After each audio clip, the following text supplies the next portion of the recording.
Il existe une règle silencieuse en géopolitique, si tu veux faire tomber une nation, coupe-lui l'accès à son argent. Et en cette fin d'année 2025, Washington a décidé de pousser cette règle à son extrême.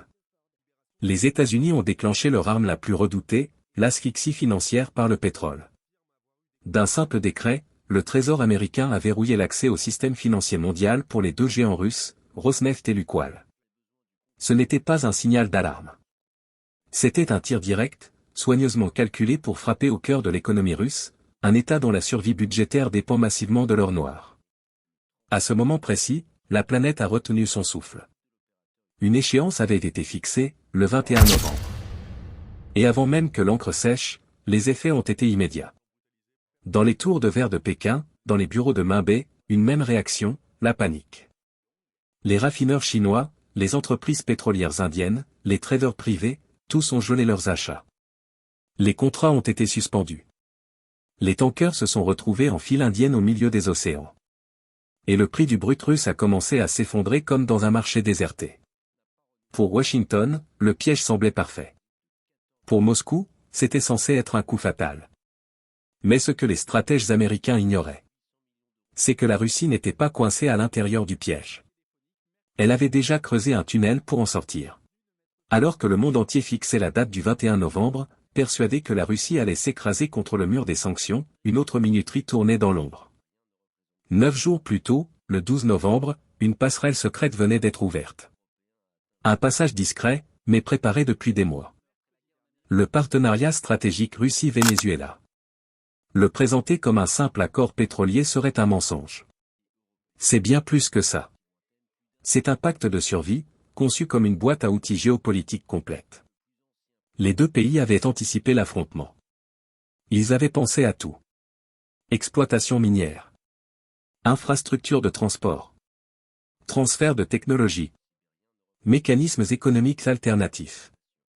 Un plan destiné à créer une économie parallèle, totalement blindée contre la pression occidentale. Tandis que Washington construisait des murs, Moscou et Caracas érigeaient un réseau de ponts, de tunnels et de routes commerciales pour contourner le blocus américain. Et ce réseau ne s'est pas activé dans l'urgence. Il s'est déclenché avec une précision chirurgicale, comme si chaque étape avait été répétée à l'avance. Le message était clair. Le temps où une seule superpuissance pouvait dicter ses règles au reste du monde est terminé. Un jeu nouveau venait de commencer. Et la première pièce avait été posée dans un silence presque total. Sur le papier, la Russie et le Venezuela n'ont rien en commun. Deux continents différents, deux cultures, deux économies, et pourtant, une complémentarité presque parfaite. Pourquoi? Parce que chacun possède exactement ce qui manque à l'autre. La Russie, d'un côté, c'est la puissance technologique et industrielle. Ses ingénieurs, ses équipements militaires, sa capacité à développer des infrastructures lourdes, pipelines, réseaux logistiques, systèmes de transport. Elle dispose d'un arsenal énergétique immense, mais son talon d'Achille, ce sont les sanctions qui étouffent ses routes commerciales. Le Venezuela, lui, possède l'inverse. C'est un pays riche en ressources brutes, or, gaz, pétrole, métaux rares. Un trésor géologique qui n'a jamais pu être pleinement exploité, faute de capitaux, de technologies et d'alliés capables de résister aux pressions américaines. Ensemble, ils deviennent un système complet. La Russie apporte la technologie. Le Venezuela apporte les ressources. Et tous deux partagent un intérêt commun, échapper à l'ordre financier américain. Ce n'est pas un partenariat idéologique. Ce n'est même pas un partenariat régional. C'est une synergie de nécessité, un puzzle où chaque pièce trouve enfin sa place. Et cette combinaison est explosive sur la scène internationale. Elle permet à Moscou de contourner les sanctions. Et à Caracas de sortir du piège économique dans lequel il était enfermé depuis plus d'une décennie. Le résultat? Un duo improbable, mais dangereux. Capable d'ouvrir des brèches dans un système mondial que l'on croyait immouvable. Un partenariat stratégique comme celui-ci avait besoin d'un cadre public, une scène où les mouvements pouvaient être coordonnés sans attirer l'attention. Ce cadre, ils l'ont trouvé dans OPEP+. Souvent perçu comme un simple cartel régulant la production pour contrôler les prix, cette organisation est devenue pour eux un outil diplomatique et stratégique. Regardez les faits, le 2 novembre 2025, quelques jours avant l'imposition des sanctions américaines, les pays d'OPEP+, Russie et Venezuela inclus, annoncent des ajustements de production. Officiellement, c'est pour « gérer l'incertitude du marché ». Mais le message réel est limpide. Nous opérons en bloc, pas comme des cibles isolées. OPEP+ leur permet de coordonner légalement leur volume de production, d'aligner leur stratégie de marché et de montrer une unité qui leur donne plus de poids face aux acheteurs asiatiques et aux pressions occidentales. En d'autres termes, ce qui aurait pu rester un accord secret dans l'ombre devient une politique multilatérale officielle, protégée par le cadre international. Le cartel n'est plus seulement un régulateur de prix. Il devient la forteresse stratégique de cette alliance. Un moyen de bâtir une influence durable tout en restant sous le radar du monde entier. Vous avez le pétrole, vous avez les acheteurs, mais tout le système financier et maritime traditionnel est verrouillé. Comment le brut circule-t-il alors? C'est là qu'intervient le fameux Ghost Fleet, la flotte fantôme. Ces tankers âgés, souvent oubliés des radars occidentaux, deviennent des navires fantômes. Ils éteignent leurs transpondeurs, disparaissent des systèmes de suivi, et se déplacent comme des ombres sur les océans. Puis commence une chorégraphie nocturne, les transferts de cargaison en pleine mer. Deux navires se placent côte à côte, un énorme tuyau est connecté, et des millions de dollars d'or noir sont pompés silencieusement d'un navire à l'autre. À l'arrivée, la paperasse est modifiée, l'origine du pétrole est brouillée, un véritable jeu de cache-cache logistique à l'échelle mondiale. Chaque baril devient invisible aux yeux des autorités occidentales, mais continue de nourrir les économies russes et vénézuéliennes. Et tous ces flux convergent dans une direction principale, l'Est. Chine, Inde, Asie du Sud-Est, ces pays deviennent les acheteurs incontournables, profitant de prix réduits et sécurisant leur approvisionnement énergétique. En agissant ainsi, l'Asie ne joue plus un rôle passif, elle devient l'arbitre du nouveau monde énergétique. Chaque baril reçu renforce son influence, affaiblissant la capacité des pays occidentaux à utiliser l'énergie comme levier politique. Et le plus intelligent? Alors que Russie et Venezuela pourraient être vus comme des concurrents, ils coopèrent volontairement, évitant toute guerre des prix, coordonnée notamment grâce à OPEP+. Résultat, un blocus occidental contourné, un marché sécurisé, et une influence croissante pour leurs alliés asiatiques. Voici l'ironie de cette situation, ce qui était censé isoler Russie et Venezuela les a en réalité renforcés, et a offert à l'Asie une opportunité stratégique inédite. Les pays comme la Chine et l'Inde ne se contentent pas de recevoir du pétrole à prix réduit.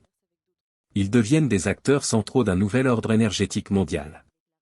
En acceptant ces cargaisons sanctionnées, ils garantissent la continuité de leurs industries tout en affaiblissant la capacité de l'Occident à imposer sa domination par l'énergie. Chaque baril importé devient un levier de pouvoir. En sécurisant leur approvisionnement, les nations asiatiques se positionnent comme les faiseurs de roi du marché énergétique, elles ne subissent plus, elles influencent. Et ce n'est pas passif, elles négocient, choisissent leurs partenaires, jouent les fournisseurs les uns contre les autres et construisent des alliances économiques qui dépassent la simple logique commerciale. Ainsi, le client devient le stratège, et chaque transaction énergétique façonne l'échiquier mondial. Conçus pour isoler et affaiblir, ont eu l'effet exact inverse. Au lieu de briser la Russie et le Venezuela, elles les ont forcés à innover. Elles ont créé un besoin urgent, construire leurs propres systèmes financiers, logistiques et commerciaux, à l'écart de l'Occident. Le résultat? Une alliance plus solide que jamais, capable de résister aux pressions internationales. Les chiffres parlent d'eux-mêmes.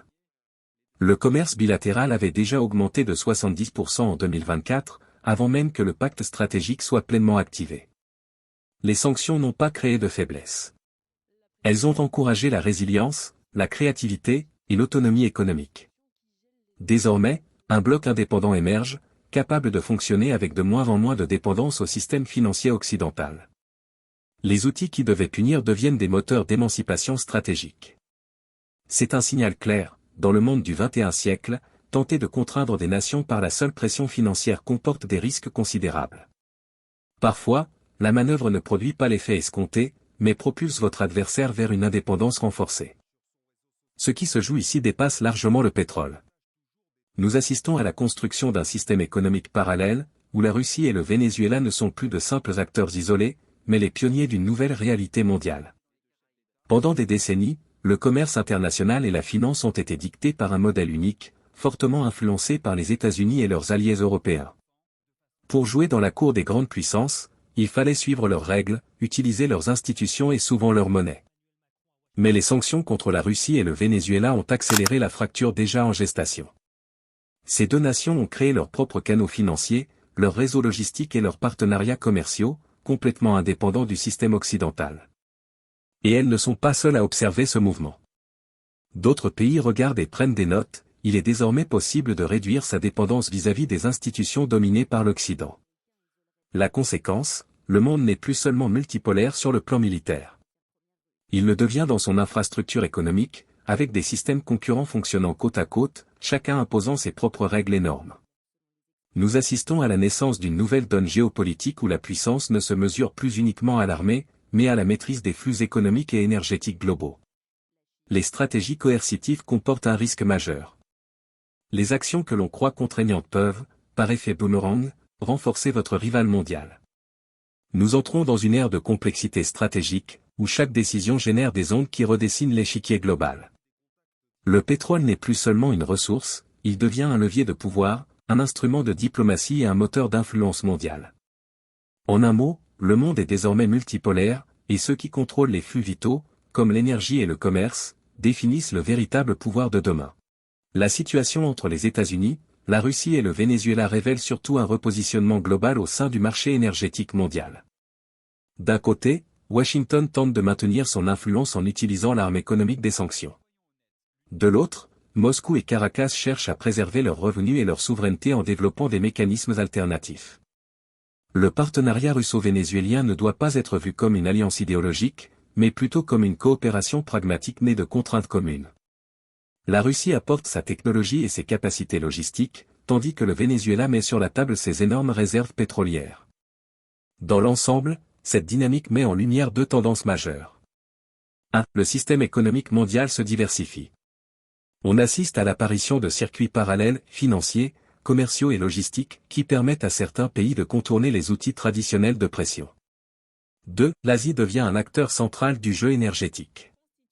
Les grandes économies asiatiques, notamment la Chine et l'Inde, profitent de cette restructuration pour sécuriser des approvisionnements à moindre coût et renforcer leur rôle dans l'équilibre global. Cette évolution n'annonce pas forcément un affrontement direct entre blocs, mais plutôt une transition vers un ordre multipolaire, où les centres de décision sont plus nombreux et plus autonomes. Et vous, qu'en pensez-vous? Est-ce que cette reconfiguration énergétique va renforcer la multipolarité mondiale? Les sanctions sont-elles encore un outil efficace ou deviennent-elles contre-productives? L'Asie est-elle en train de devenir le véritable arbitre des ressources énergétiques mondiales? Dites-le en commentaire. Votre analyse nous intéresse et fait avancer le débat sur Géomonde.